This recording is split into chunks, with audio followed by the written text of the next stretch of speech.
Դեկտեմբերի 31-ն է, ժամը 23:50, 10 րոպեից ամբողջ երկիրը կգոռա շնորհավոր նոր տարի, կգրկախառնվեն, կհամբուրվեն, երազանքներ կպահեն։ Իսկ ես նստած եմ մենակ դատարկ բնակարանում և նայում եմ սեղանին, որը գցված է 5 հոգու համար։ 5 ափսե, 5 գավաթ, 5 սպասք և ոչ մի մարդ դիմացս։ Իմ միակ որդին, Արամը, հիմա ինչ-որտեղ Կարմիր ծովի վրայով է թռչում։ Նա թռչում է Եգիպտոս իր կնոջ և իմ թոռների հետ, որպեսզի նոր տարին դիմավորի լողափին, արմավենիների տակ։ Իսկ ես մնացի այստեղ, այս բնակարանում, որտեղ բուրում է տոլման, որը ոչ ոք չի ուտելու։ 63 տարեկանում ես կյանքում առաջին անգամ այս տոնը դիմավորում եմ մենակ։ Եվ գիտեք ինչն է ինձ ամենից շատ սպանում։ Ոչ թե այն, որ նա թռավ գնաց, այլ այն, թե որքան հեշտ դա նրան տրվեց։ 3 րոպե հեռախոսով։ Մամ, մենք թռչում ենք, շնորհավոր գալիքդ։ Եվ վերջ։ 35 տարի ես ապրել եմ հանուն նրա, իսկ նա ինձ տեղավորեց հեռախոսային 3 րոպեի մեջ։ Կան զանգեր, որոնցից հետո կյանքը բաժանվում է առաջի և հետոյի։ Իմը տեղի ունեցավ դեկտեմբերի 28-ին ժամը 19:12 Ես հիշեցի ժամանակը, որովհետև հենց այդ պահին նայեցի ժամացույցին, երբ ջեռոցից հանում էի գաթան։ Այն նույնը մայրիկիս բաղադրատոմսով, որն Արամը պաշտում էր մանկուց։ Ես այն թխել էի հատուկ նրա համար, մտածում էի հաջորդ օրը տանել նրանց։ Հեռախոսը զանգեց, և ես էկրանին տեսա նրա անունը։ Սիրտս սովորության համաձայն ջերմացավ, տղաս է զանգում։ Ալո, ջան, ասում եմ, հենց նոր քո սիրած գաթան եմ հանում, վաղը կբերեմ ձեզ։ Հեռախոսի մյուս ծայրում լռություն տիրեց։ Այնքան ծանր, որ ես անմիջապես հասկացա ինչ-որ բան այն չէ։ Մամ, մենք պետք է խոսենք, ասաց նա վերջապես։ Ձայնը ինչ-որ օտար էր, պաշտոնական։ Այդպես խոսում են կողմնակի մարդկանց հետ, այլ ոչ թե մոր։ Ինչ է պատահել, հարցնում եմ։ Երեխաների հետ ամեն ինչ կարգին է, Դավիթը, Մանեն, նրանք առողջ են։ Հա, մամ, ամեն ինչ նորմալ է, ասում է։ Ուղղակի Լուսինեի հետ որոշեցինք և նորից դադար։ Հետին պլանում ես լսեցի հարսիս ձայնը։ Նա ինչ-որ բան էր խոսում ճամպրուկների մասին և հարցնում, թե որտեղ են երեխաների լողազգեստները։ Լողազգեստներ? Դեկտեմբերի վերջի? Ես դեռ չէի հասկանում։ Մենք թռչում ենք Եգիպտոս ամսի 30-ին, արտաշնչեց Արամը։ Նոր տարուն, կվերադառնանք հունվարի 8-ին։ Ես կանգնած էի խոհանոցի մեջտեղում, տաք տապակը ձեռքով և չէի կարողանում շարժվել։ Ինչպես թե Եգիպտոս, իսկ մենք, իսկ մեր սեղանը, մենք չէ որ միշտ միասին ենք դիմավորում։ 35 տարի իրակյանքի առաջին իսկ օրվանից մենք ոչ մի անգամ ամանորյա գիշերը առանձին չենք եղել։ Ինձ կիս երբ Վահանը մահացավ, ինձ կիս երբ փող բոլորովին չկար, մենք նստում էինք սեղանի շուրջ երկուսով և տոնը դիմավորում միասին։ Մամ, դե հասկացիր, Լուսինեն վաղուց էր ուզում ծով գնալ ձմռանը։ Երեխաները հոգնել են ցրտից ու ձյունից, մեզ ընտանեկան հանգիստ է պետք։ Ընտանեկան հանգիստ, ասում եմ, իսկ ես ընտանիք չեմ։ Նա այնքան ծանր հոգոց հանեց, կարծես ես ինչ-որ անտանելի հիմար բան ասեցի։ Մամ, դու մեծ կին ես, կանչիր ընկերներիդ, գնա հարևաններիդ, ինչ ես փոքր երեխայի պես։ Փոքր երեխայի պես։ Ես 63 տարեկան եմ։ Ես մենակ ոտքի կանգնեցրեցի նրան ամուսնուս մահից հետո։ Աշխատում էի 2 տեղում, գիշերները չէի քնում, ինձ զրկում էի ամեն ինչից, միայն թե նա ոչ մի բանի կարիք չունենար։ Իսկ հիմա ես փոքր երեխայի պես եմ, որովհետև ուզում եմ նոր տարին դիմավորել միակ որդուս հետ։ Հետին պլանում նորից լսվեց Լուսինեի ձայնը։ Արամ, դե ինչքան կարելի է, մենք դեռ պետք է դեղատուն մտնենք արևապաշտպան քսուկի հետևից։ Լավ, մամ, ես պետք է գնամ, շտապեց տղաս։ Շնորհավոր գալիքդ, կզանգվենք։ Եվ կախեց լսափողը։ Նույնիսկ չսպասեց, որ ես պատասխանեմ։ Նույնիսկ չասաց, սիրում եմ քեզ, մամ։ Ուղղակի կզանգվենք և վերջ։ Ես այդպես էլ կանգնած մնացի տապակը ձեռքով, մինչև գաթան սառեց։ Իսկ հետո նստացի աթոռակին ու լաց եղա։ Տարիների ընթացքում առաջին անգամ այնպես էի լացում, որ չէի կարողանում կանգ առնել։ Գիտեք որն է ամենասարսափելին մայրության մեջ։ Երբ սկսում ես ինքդ քեզ տալ այդ հարցը։ Ինչն եմ սխալ արել։ Որտեղ եմ սխալվել։ Օր պահին իմ տղան վերածվեց մի մարդու, ով կարող է այսպես հեշտությամբ մորը մենակ թողնել տոնորով։ Այդ զանգից հետո ամբողջ գիշեր ես չքնեցի։ Պառկած էի եւ հիշողությանս մեջ թերթում էի տարիները։ Վահանը մահացավ, երբ Արամը 8 տարեկան էր։ Ինֆարկտ, հենց աշխատանքի վայրում։ Առավոտյան տանից դուրս եկավ 42 տարեկան առողջ տղամարդը, իսկ երեկոյան ինձ զանգահարեցին հիվանդանոցից եւ ասացին, որ ես այրի եմ։ Հիշում եմ ինչպես էր Արամը լալիս թաղմանը, ինչպես էր կարչել ձեռքիցս ու ասում. «Մամ, ես քեզ երբեք չեմ թողնի։ Մենք հիմա երկուսով ենք ու ես քեզ պաշտպանելու եմ»։ Նա 8 տարեկան էր, բայց արդեն պատասխանատվություն էր զգում։ Իմ փոքրիկ տղամարդը։ Վահանի մահից հետո փող գրեթե չէր մնացել։ Ես երկրորդ աշխատանքի տեղավորվեցի։ Ցերեկը հաշվապահ գրասենյակում, երեկոյան հավաքարար դպրոցում։ Տուն էի գալիս 11-ին, հոգնածությունից ընկնում էի, իսկ առավոտյան 6-ին արդեն Արամի նախաճաշն էի պատրաստում ու դպրոց ճանապարհում։ 8 տարի այդպես ապրեցի, մինչև նա ավարտեց դպրոցը, հետո ինստիտուտ, վճարովի բաժին, որովհետև անվճար չանցավ։ Ես վաճառեցի մայրիկիս մատանին, միակ արժեքավոր բանը, որ ունեի։ Այն նույն մատանին, որը նա հագցրել էր ինձ հարսանիքիս ու ասել. «Պահիր սա, աղջիկս, սա քեզ երջանկություն կբերի»։ Ես այն պահեցի 20 տարի,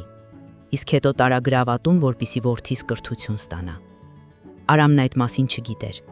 Ես երբեք նրան չէի ասում, թե ինչ եմ զոհաբերել։ Ինչի համար։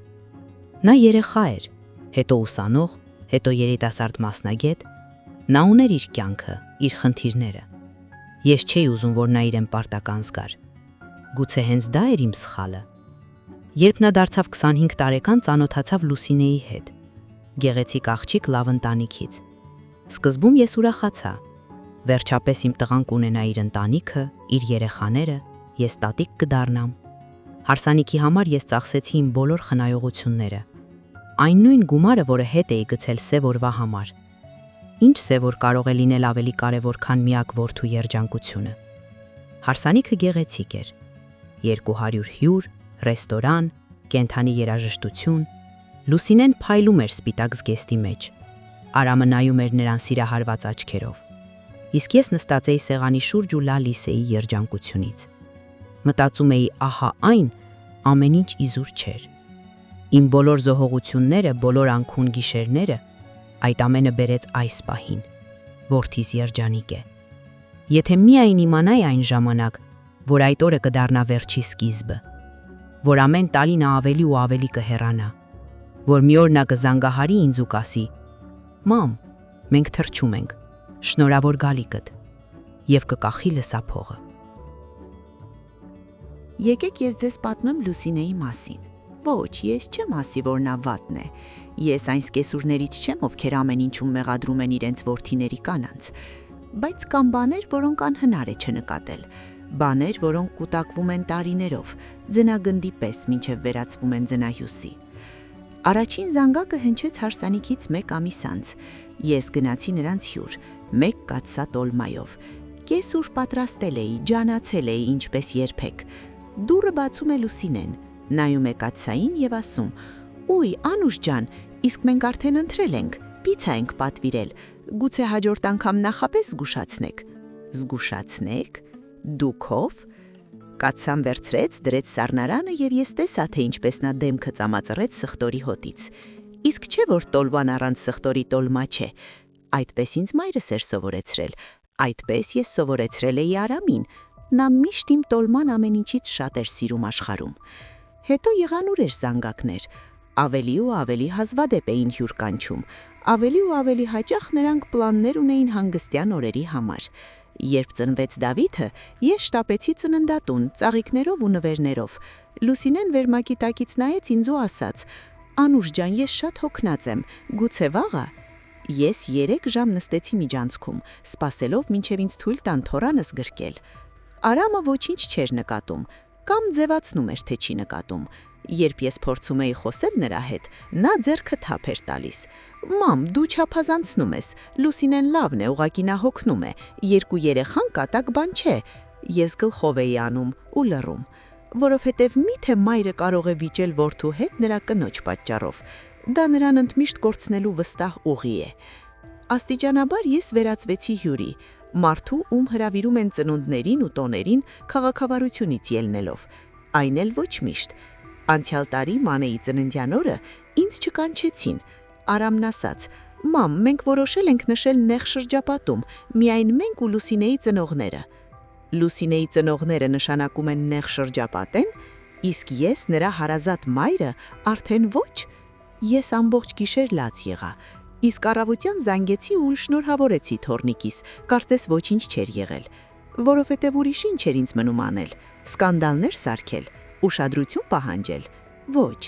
ես ուղղակի սպասում էի ու հույս ունեի, որ դա կանցնի, որ Արամը խելքի կգա, որ մի օր նա կնայի ինձ ու կհիշի, թե ով էր գիշերները նստում իր մահճակալի մոտ, երբ ինքը հիվանդն էր, բայց նա չհիշեց։ Դրա փոխարեն նա զանգեց դեկտեմբերի 28-ին ու ասաց. «Մամ, մենք թռչում ենք Եգիպտոս»։ Մի այսպիսի արտահայտություն կա, հույսը վերջինն է մեռնում։ Այդ առավոտ ես հասկացա, թե հատկապես ինչպես է այն մեռնում։ Դանդաղ, տանջալից, կառչելով ամեն մի ծղոտից։ Ես արթնացա ժամը 6-ին, թեև պառկել էի միայն 3-ին, քունս չէր տանում։ Առաջին միտքն էր, գուցե մտքերդ փոխել են, գուցե կզանգեն ու կասեն մամ, որոշեցինք մնալ, հիմարություն ստացվեց։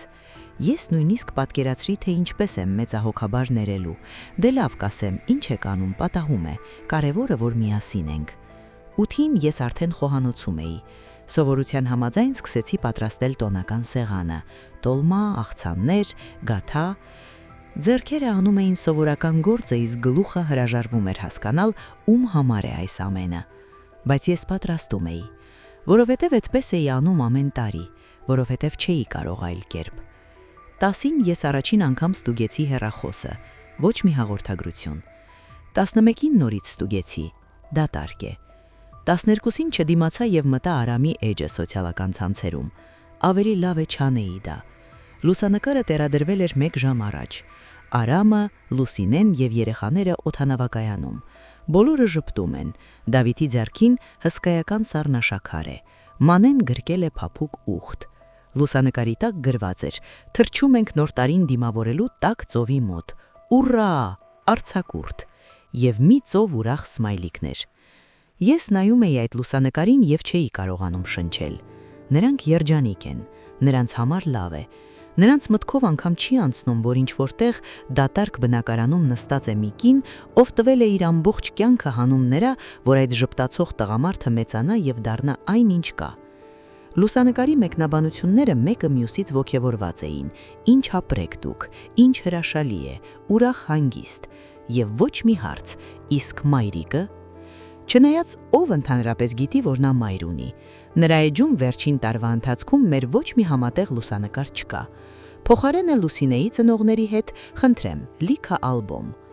Ես փակեցի հեռախոսը և նստեցի խոհանոցի սեղանի մոտ։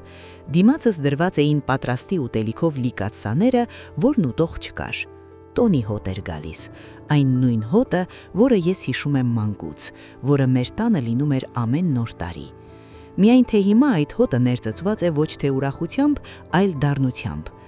Ցերեկվա ժամը 3-ին ես վերջապես հանձնվեցի, հավաքեցի որդուս համարը, զանգեր 1, 2, 3, 4, անջատում։ Նա անջատեց իմ զանգը։ 1 րոպե անց հաղորդագրություն եկավ. «Մամ, մենք նստման ենք, չեմ կարող խոսել, շնորհավ գալիքդ» և տոնածառով սմայլիկ։ Տոնածառով սմայլիկ։ Ահա և իմ ամբողջ նոր տարի։ Դուք երբևէ տոնական սեղան գցել եք միայն ձեզ համար։ Ոչ։ Ուրեմն դուք չգիտեք ինչ է իսկական մենակությունը։ Երեկոյան ժամը 6-ին ես հանեցի տոնական սփռոցը, սպիտակ, կարմիր ասեղնագործությամբ, դեռ մայրիկինս։ Փռեցի սեղանին, հարթեցի ամեն մի ծալքը։ Հետո դրեցի ափսեները։ Սկզբում 5-ը, սովորության համաձայն։ Հետո 4-ը հետ դրեցի պահարանը։ Մնաց 1-ը, իմը։ Կողքը դրեցի շամպայնի գավաթ, 1 հատ։ Դրեցի սպասքը, 1 պատարագախ, 1 դանակ։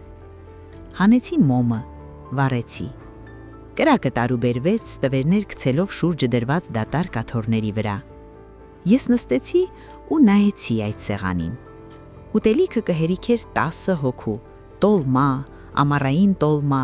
օլիվիե, վինեգրետ, շուբա, գաթա, փախլավա, այն ամենը, ինչ ես պատրաստում էի ամեն տարի իմ ընտանիքի համար։ Միայն թե ընտանիք այլևս չկա, կամ ես մենակ այս առատության մեջտեղում։ Հեռուստացույցը ինչ-որ տոնական բան էր փնթփնթում, ինչ-որ համերգ, զուգված մարդիկ երգում էին ու պարում, ես նայում էի էկրանին ու ոչինչ չէի տեսնում։ Աչքիս առաջ այն լուսանկարն էր օդանավակայանից, երջանիկ դեմքեր, ուռա, արձակուրդ։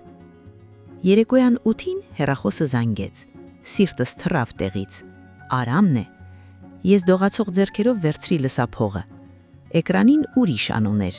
Սիրանուշ։ Երրորդ հարկի հարևանուհին, այրի, ինչպես և ես։ Մենք երբեմն թե էինք խմում միասին ու քննարկում սերիալները։ Անուշ ջան, շնորհավոր գալիքդ, հնչեց նրա ձայնը։ Ինչպես ես։ Մենակ ես նստած երևի։ Ես ուզում էի ստել, ասել, որ ամեն ինչ լավ է, որ հյուրերի եմ սպասում, որ տղա սուրվորե կգա, բայց դրա փոխարեն հեկեկացի հենց լսափողի մեջ։ Սիրանուշը լուռ լսեց, միայն հոգոց էր հանում, հետո ասաց. «Սպասիր, հիմա կգամ»։ 15 րոպե անց նա կանգնած էր շեմին, մի շիշ գինով և կոնֆետի տուփով։ Գրկեց ինձ ամուր, ինչպես հարազատին են գրկում, ու ասաց. «Մի լացիր ջան, տղամարդիկ այդպիսին են, այսօր չեն հասկանում, իսկ վաղը կվազեն ներողություն խնդրելու, ժամանակ տուր»։ Մենք նստեցինք իմ գցած սեղանի շուրջ։ Սիրանուշը իրեն տոլմա դրեց ու ասաց, որ ավելի համեղը երբեք չի կերել, ստում էր իհարկե, բայց ինձ հաճելի էր։ Մենք խմեցինք անցնող տարվա կենացը, առողջության կենացը, նրա որ հաջորդը ավելի լավը լինի։ Նա պատմում էր իր երեխաների մասին, նրանք էլ են գնացել, նրանք էլ են հազվադեպ զանգում։ Պարզվում է, ես մենակ եմ այդպիսին։ 11-ին Սիրանուշը գնաց տուն, նա այնտեղ սոված կատու ուներ։ Խոստացավ զանգել զանգերից հետո։ Ես մնացի նորից մենակ, բայց հոգիս արդեն այդքան ծանր չէր։ Գոնե մեկ մարդ հիշեց իմ մասին այսօր, գոնե մեկ մարդու ես պետք էի։ 12-ից 15 րոպե պակաս ես ինձ շամպայն նցրեցի ու բարձրացրեցի հեռուստացույցի ձայնը։ Թող նախագահը շնորհավորի, թող զանգերը խփեն։ Ես կդիմավորեմ այս նոր տարին մենակ, բայց կդիմավորեմ, չեմ հանձնվի, չեմ խղճա ինձ։ Բարձրացրի բաժակն ու բարձրաձայն ասացի. «Քեզ կենաց Անուշ, նրա համար, որ դու դիմացար այս ամենին, և նրա համար, որ կդիմանաս նաև հետո»։ 23:59 1 րոպե մինչև նոր տարի, 1 րոպե մինչև այն պահը, որն ընդմիշտ կփոխի իմ կյանքը, թեև այն ժամանակ ես դա դեռ չգիտեի։ Ես կանգնած էի պատուհանի մոտ, շամպայնի բաժակը ձեռքիս և նայում էի քաղաքին։ Ամենուր լույսեր էին վառվում, դիմացի պատուհաններում երևում էին մարդկանց թվերները, ինչ-որտեղ ծիծաղում էին, ինչ-որտեղ արդեն հրավառություն էին անում։ Աշխարհը պատրաստվում էր տոնին, իսկ ես կանգնած էի ու մտածում էի այն մասին, թե որքան տարօրինակ է կառուցված կյանքը։ 63 տարի։ Դրանցից 35-ը ես մայր եմ եղել, սա իմ կյանքի կեսից շատն է։ Ես մտածում էի, որ մայրությունը ընդմիշտ է, որ որդին որդի է մինչև վերջ, որ արյունը ջուր չի դառնա և ոչ մի կին չի կարողանա կանգնել մեր մեջտեղում։ Որքան էի ես սխալվում։ Ժամացույցի զանգերը սկսեցին խփել։ 1 հարված։ Ես հիշեցի, թե ինչպես էի գրկել Արամին ծննդատանը։ Փոքրիկ կարմիր գոռացող կծիկ։ 2 հարված։ Նրա առաջին քայլերը, թե ինչպես էր ընկնում ու նորից կանգնում։ 3 հարված։ Սեպտեմբերի 1-ը, գլադիոլուսների հսկայական փունջը, նրա վախեցած աչքերը։ 4 հարված։ Վահանի մահը, թե ինչպես Արամը սեղմվեց ինձ ու ասաց. «Ես քեզ երբեք չեմ թողնի»։ 5 հարված։ Նրա ավարտականը, կարմիր դիպլոմը, իմ հպարտությունը։ 6 հարված։ Հարսանիքը, Լուսինեի սպիտակ զգեստը, որդուս երջանիկ աչքերը։ 7 հարված։ Դավիթի ծնունդը, ես առաջին անգամ գրկեցի թոռանս։ 8 հարված։ Մանեի ծնունդը, աղջիկը Արամի պատճենն է մանկության տարիներին։ 9 հարված։ Այն զանգը։ Մամ, մենք թրջում ենք։ 10 հարված։ Լուսանկարը օդանավակայանում։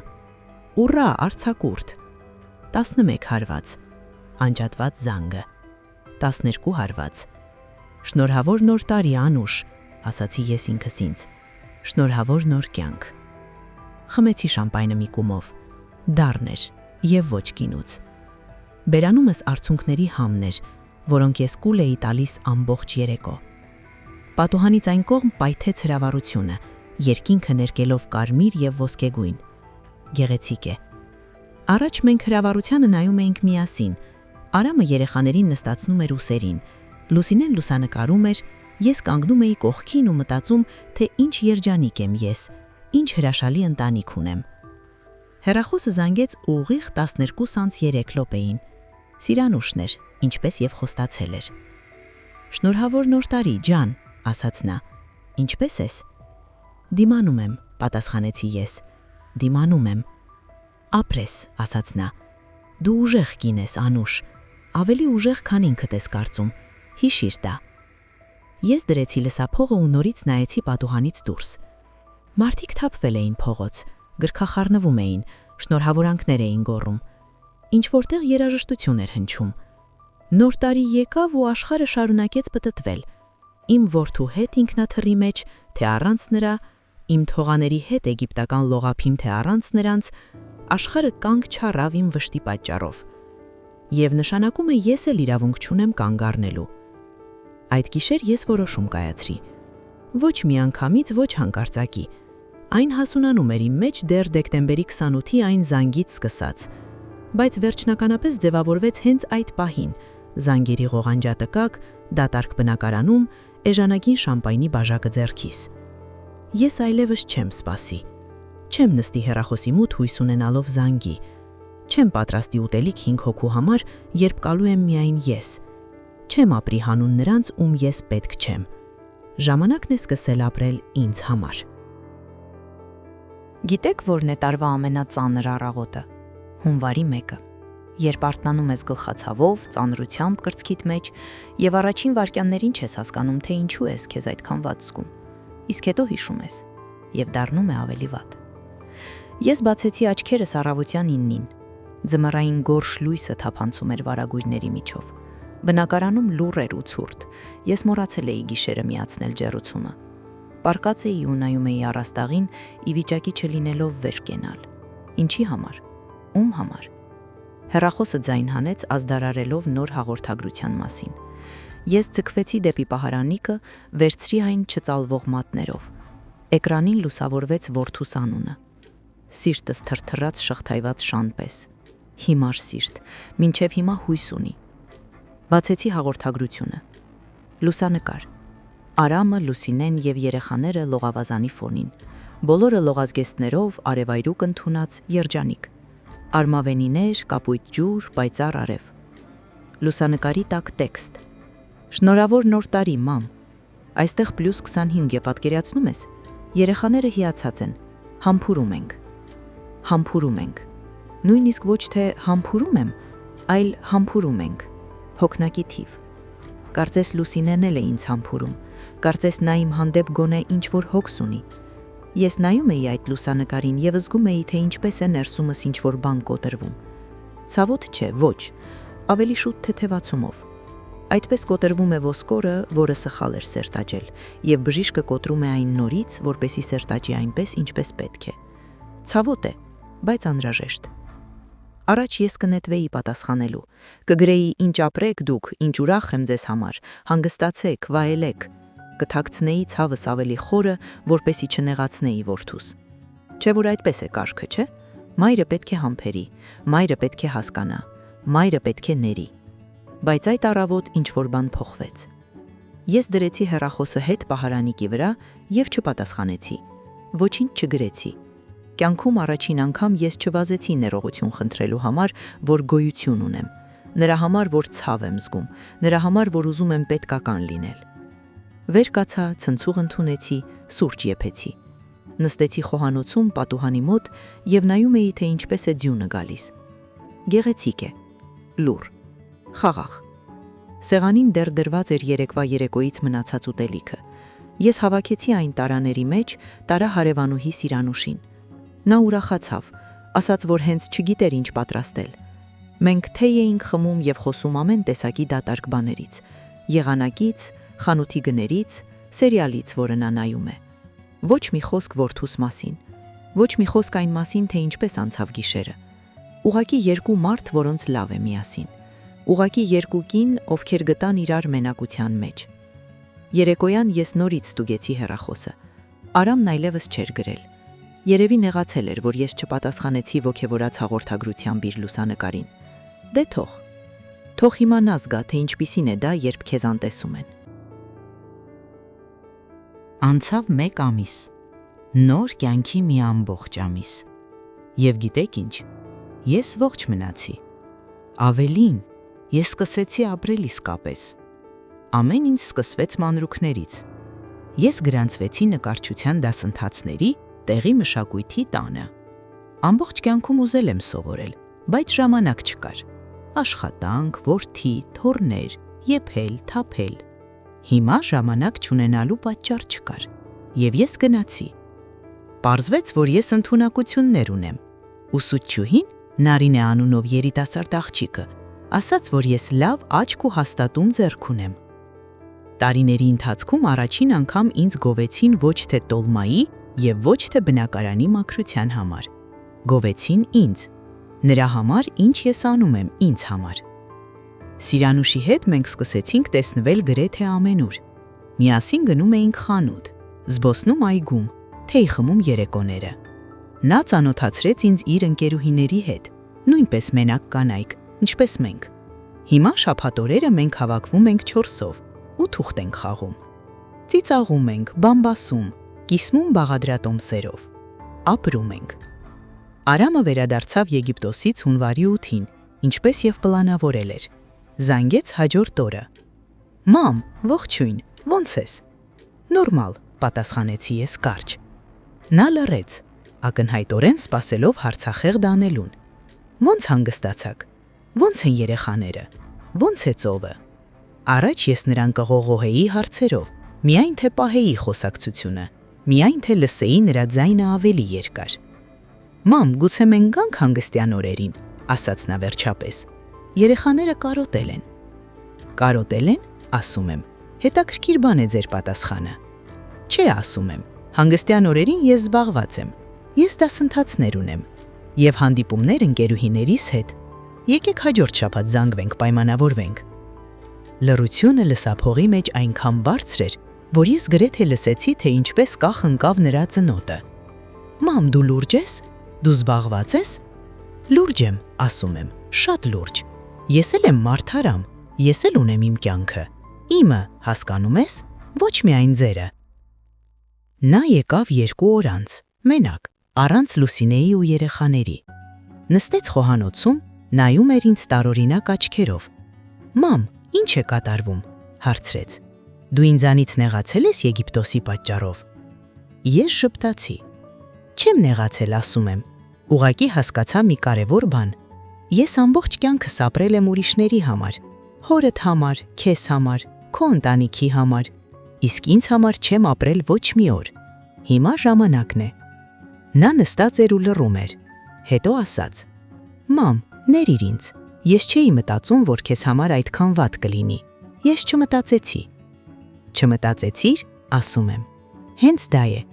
35 տարի ես մտածել եմ քո մասին ամեն վայրկյան, իսկ դու չմտածեցիր մեկ անգամ, ու ինձ համար այնքան վատ եղավ, որ ես քիչ էր մնում կոտրվեի։ Բայց գիտես ինչ, ես շնորհակալ եմ քեզ այս դասի համար։ Այն սովորեցրեց ինձ ապրել նորից։ Մենք երկար խոսեցինք այդ երեկո։ Իսկապես, ինչպես չէինք խոսել շատ տարիներ։ Նա լաց էր լինում, ես լաց էի լինում, բայց դրանք արդեն ուրիշ արդյունքներ էին, ոչ թե վշտի, այլ մաքրման։ Ես ներեցի նրան, իհարկե ներեցի, նա իմ որդին է, իմ արյունը, իմ սերը։ Բայց ես այլևս չեմ սպասի նրա զանգերին որպես փրկություն, չեմ ապրի հանդիպումից հանդիպում, չեմ դնի իմ կյանքը նրա ընտանիքի զոհասեղանին։ Հիմա ես ունեմ իմ կյանքը, իմ նկարչության դասընթացները, իմ ընկերուհիները, իմ երեկոները, թղթախաղով ու թեյով։ Եվ երբ որդիս գալիս է հյուր, նա գալիս է կենդանի մարդու մոտ, ոչ թե ստվերի, կարորը նստած է պատուհանի մոտ ու սպասում է։ Այլ կնոջ մոտ, ով սովորել է երջանիկ լինել, նույնիսկ մենակ, հատկապես մենակ,